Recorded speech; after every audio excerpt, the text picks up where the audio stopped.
The bears, James bears go to camp. Let's go.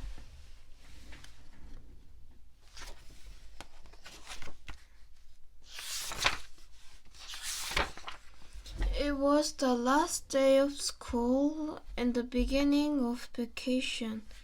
That wonderful time when little bears could sit around doing absolutely nothing. Brother Bear and Sister Bear shouted goodbye to Teacher Jane and hopped onto the bus for the happy trip home. Well, asked Mama Bear after a day or so of vacation, are you enjoying sitting around doing nothing? It's great, said Miss Sister. Absolutely, said Brother. There's just one trouble with it, added Sister. There's nothing to do. Here, take a look at this, said Mama as she reached for something that had come in the mail. This is what it looked like. Some of the things looked interesting, but Brother wondered what fully supervised meant, and Sister wasn't so sure about the overnight sleep out. It sounded a little scary.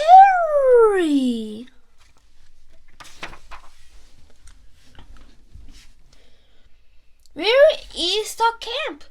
Asked Sister. Not far, answered Mama. How will we get there? Brother wanted to know. A bus comes for you in the morning and bring you home in the afternoon.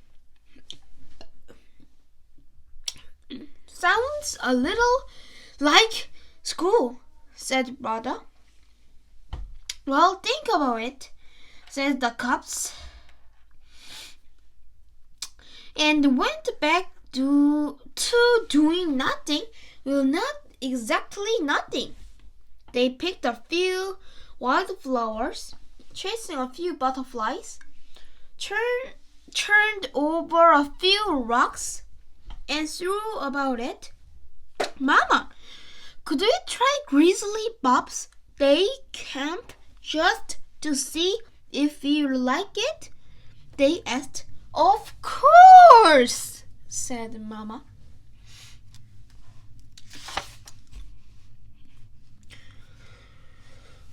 A couple of mornings later, Brother and Sister were in camp shorts and t-shirt, all ready and waiting when the bus came. It didn't look much like the school bus, and Grizzly Bob didn't look much like Teacher Jane, and the camp didn't look anything like school.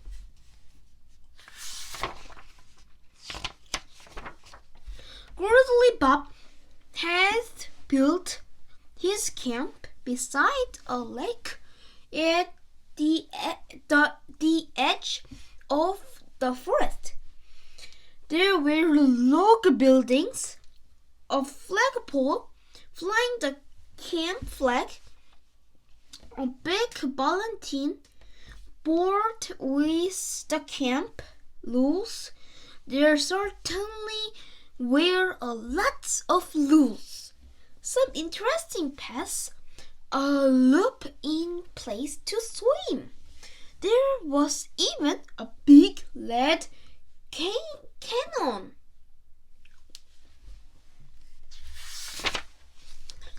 Bob had made name tags for the cubs, your campmates. Now, so you better get to know each other, he said.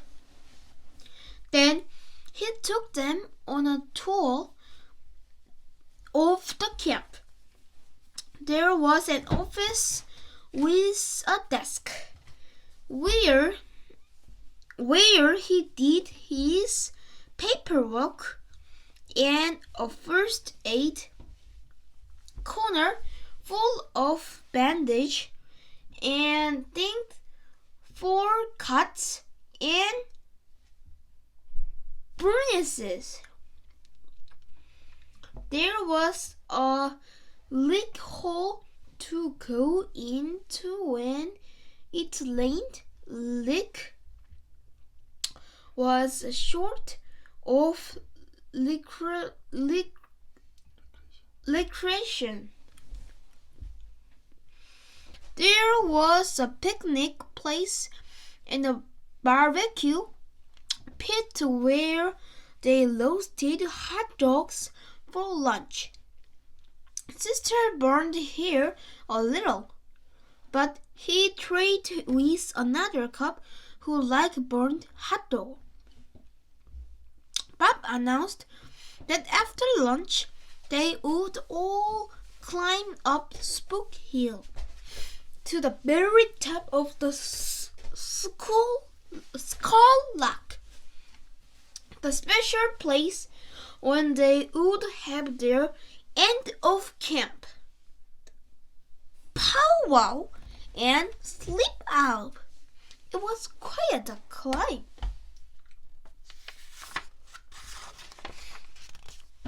That evening, Mama and Papa Bear were eager to know how the cub liked camp. It was okay, said the brother.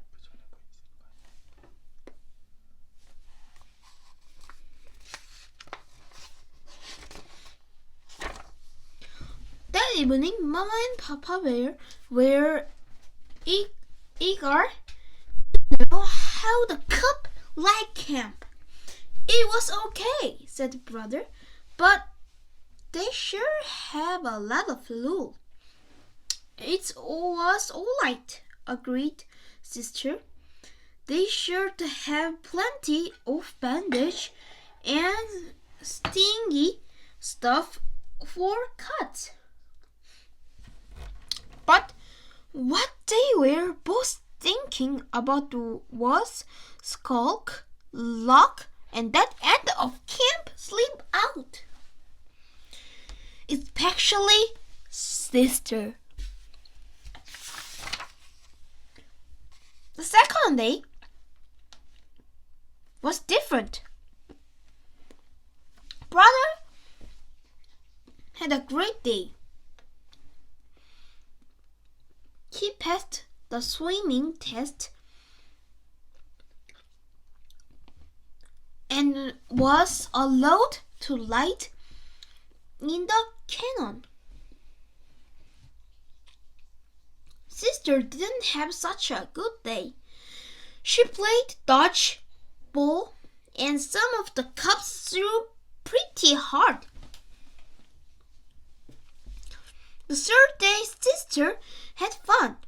She got a star for a birch picture frame she made in art and crafts, but brother hurt his knee in the wheelbarrow race. The first day, both of them had fun, and every day after that.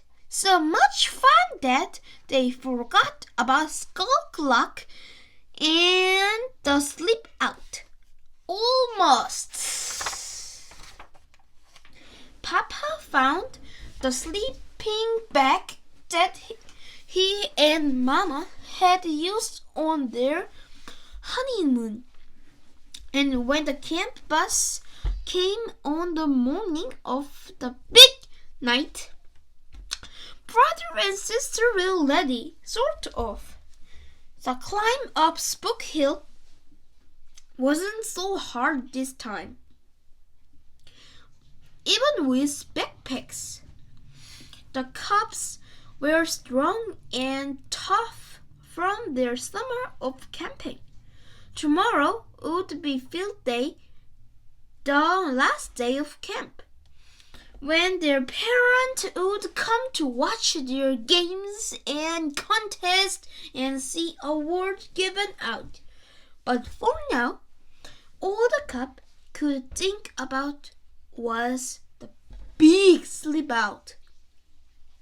It was just beginning to get dark when they reached Scark Lock.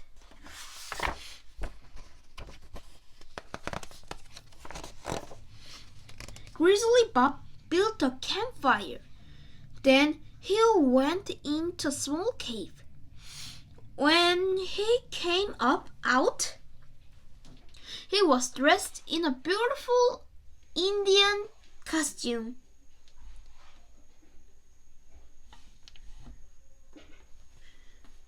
Then the cubs sat in a semicircle,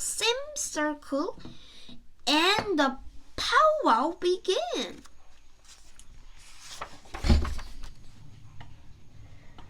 Bob told them old Indian legend of the great animal spirits, the story of the great grizzly as big as a mountain, the soaring eagle who filled the sky, and the mighty Solomon, those whose colors made the rainbow.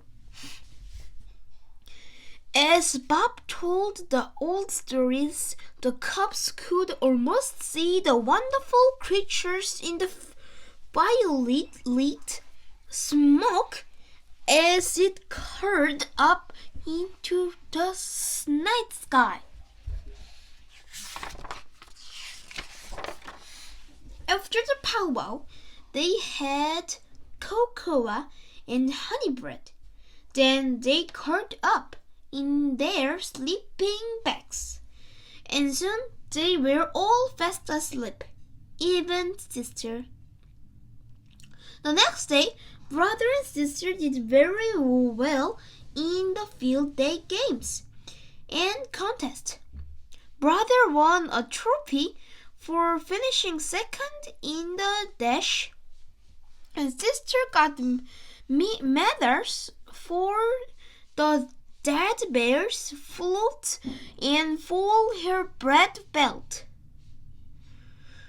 It was almost the end of summer. School would be starting in a couple of weeks. Well, asked Papa, how did you like the camp? It was great, said brother, hugging his trophy. It was great, agreed sister, wearing her medals proudly. But you know something? After Grizzly Bob's day camp, school will be like a vacation. Thank you for the watching. Bye bye.